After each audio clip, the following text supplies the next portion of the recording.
السلام علیکم ورحمت الله وبرکاته. یو محترم ستنه کړی ده چې سورة یاسین شریف ډیر تلاوت کوم.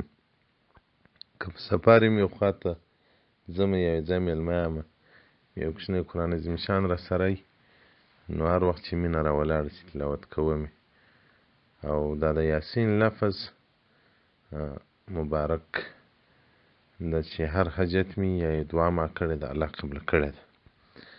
محترمه، د انس رضی الله تعالی عنہ څخه روایت دی و رسول الله صلی الله علیه وسلم فرمایلی دي چې هر شي لره زړه سته. وقلب القرآن، د قرآن زړه سورة یاسین دی. که چا سورة یاسین تلاوت کوي الله جل جلاله به په یو وار تلاوت د سورة یاسین د 10 واره قرآن عظیم شان ثواب ورکړي. بل روایت دی د ابو هريره رضی الله تعالی عنہ څخه چې رسول الله صلی الله علیه وسلم فرمایلی دي ویلی دي ان لكل شيء قلبا، هر شي لره زړه سته. وقلب القرآن یاسین، د قرآن زړه سورة یاسین دی. بل روایت دی د ابي هريره رضی الله تعالی عنہ څخه چې رسول الله صلی الله علیه وسلم فرمایلی دي من قرأ یاسین فی لیلة، که چا د شپې سورة یاسین شریف تلاوت کوي ابتغاء وجه الله تعالی، د الله د رضا دپاره، غفر له فی تلک اللیله، په دغه شپه کې به الله درته بخښه وکړي. او رسول الله صلی الله علیه وسلم فرمایي وایي که چا سورة یاسین تلاوت کوي الله به بخښه ورته وکړي په هغه شپه کې. او دغه رنګه بل روایت د رسول الله صلی الله علیه وسلم څخه چې سورة یاسین د قرآن زړه دی، انسان یې نه وایي که ووایو يريد الله ودار الآخرة إلا غفر له ما تقدم من ذنبه، مخکې ګناهونه به ټول الله جل جلاله ورمعاف کړي. او فقر هو على موتاكم، رسول الله صلی الله علیه وسلم تاسې پر مړو باندې وایست. بل روایت کې راځي چې د 10 واره قرآن عظیم شان ثواب لري. او دغه رنګه نور روایتونه راځي چې سورة یاسین چې څوک ووایي د دنیا او د آخرت تکالیف څخه به الله جل جلاله بچاو کړي. او له هر ضرره وتغطي له كل حاجة، او هر حاجت به الله جل جلاله ورپوره کړي د سورة یاسین په برکت سره. نو محترمه، الله دې له موږ سره اهل د قرآن وګرځوه، الله دې اهل د سورة یاسین شریف وګرځوه. نو ډېر یې وایه او سورة یاسین سهار تلاوت کوه، ماښام یې تلاوت کوه چې څومره یې وایست.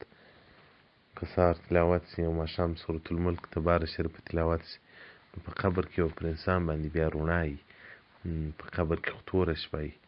نو سورة یاسین که سهار تلاوت کېږي او سورة الملک تباره شریف په ماخستان، نو سهار په قبر کې د سهار له خوا څخه د سورة یاسین رڼا ورته راسي، او د شپې لخوا بیا د سورة الملک رڼا ورته راسي. یو عالم وایي د سکتې په مرض باندې اخته و، هغه یو کیسه مرض دی، سړي دا درک نه معلومېږي چې مړ دی که ژوندی دی، خو بیا څه وخت بعد په هوښ کې راځي. نو دی وایي زه خلکو غسل یې راکړی و، کفن یې راکړی و، په قبر یې سینه نه ایستلی وم، هلته وم. د شپې په حال کې راغلم، شپه خو نو نه را معلومېږي، نارې مې کېږي د خدای پار دی زه چیرې یم. د څنګ د قبر غږ راوسو، ول اوس ارام وکړه شپه د سهار به بیا غم کوو. ول مال شپه او ورځ دلته ته څه در معلومېږي، خو ته که توره شپه ده. ول زه هغه څوک یم چې سورة یاسین مې د ورځې تلاوت کوه او سورة الملک مې د شپې تلاوت کوه. نو د ورځې د سورة یاسین رڼا راسي، د شپې د سورة الملک. نو هغه عالم وایي بیا یو شپانه تېرېدی، الله جل جلاله را باندې مهربانه کړي، بس بیا راوکښلم.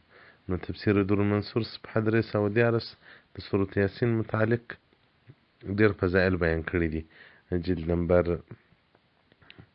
12. او دغه رنګه د سورة یاسین متعلق مو انشاءالله بیان هم کړی، هغه به بیا درواستو. ډېر یې وایه او دعاوې موږ ته هم کوه، لکه څنګه چې سورة یاسین شریف په خپلو حوایجو کې استعماله، بس موږ ته هم دعاوې کې کوه چې الله جل جلاله هم اهل د سورة یاسین شریف وګرځوي. او دا حدیث مبارکه چې په د تجربه ثابت سي، دا بیا بل زیری دی د رسول الله صلی الله علیه وسلم، هر خبر رښتیا ده. او د ده خبره به واورو چې دی وایي ما تجربه کړی دی هغه هر حاجت مې الله پوره کوي. ته اکثره وخت کې چې وظیفه کړم د اخر چې ورسېږم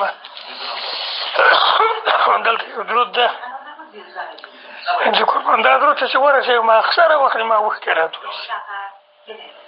پوه شو دا اوس مازدیګر ما وظیفه کوله چې د اخر چې ورسېدم اوښکې مې والله راټول شو. ډېر وارې مې دغه راټول شوي دي. او بل دغه د یاسین ونامه ته چې زه وګورم دا ورسېره باندې مې شته د یاسین پوه شوې چې سوال مې خدای ته کړی د هغه بیا په خدای بیا هغه کار کړی ده په خدای ډېر وارې دا یې نس په یو وار په دوه وارې مولوي صاحب مبارک څه وایي ده تر دا سترګو قربان شمه ما یې زندګي را سمه کړي ده زندګي دې الله ورسمه کړي. امین ثم امین.